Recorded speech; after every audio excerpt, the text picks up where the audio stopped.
Friends అందరు ఎలా ఉన్నారు? నేనైతే చాలా బాగున్నాను. ఇప్పుడు నేను మురుకులు చేస్తున్నానండి. దీనికి 4 గ్లాసుల బియ్యానికి ఏ గ్లాస్ తోటి అయితే తీసుకుంటామో ఆ గ్లాస్లో సగం మినపప్పు, సగం శనగపప్పు, కొంచెం సగ్గుబియ్యం వేసి లైట్గా వేయించి అయితే పట్టించేసానండి. చూస్తున్నారు కదా. దీంట్లో ఇంకా కొంచెం నువ్వులు, కొంచెం జీలకర్ర, ఉప్పు, కారం, అల్లం ఇవి వేసేసి ఒక 20 రూపీస్ డాల్డా ప్యాకెట్ బాగా మరిగించి దాంట్లో మిక్స్ చేయాలండి. చాలా బాగా వస్తుంది. చూస్తున్నారు కదా. నేనైతే ఎప్పుడు అదే మిక్స్ చేస్తాను. డాల్డా బాగా మిక్స్ చేసి పోస్తే లోపల మురుకులు అనేటివి గుల్లగుల్లగా వస్తాయి. చాలా బాగుంటాయండి.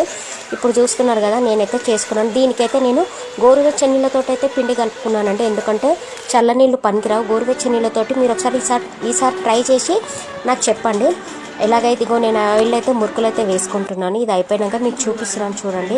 లోపల ఎంత క్రిస్పీగా ఉంటాయో బయట కూడా అంతే క్రిస్పీగా ఉంటాయండి. ఇవి ఎక్కువ కాల్చుకోవద్దండి. మీడియం ఫ్లేమ్లో ఇట్లా వైట్గా ఉన్నప్పుడే తీసేయాలండి. ఎందుకంటే ఆయిల్ నుంచి బయటికి తీసాక దీని రంగు కూడా మారుతుందండి. ప్లీజ్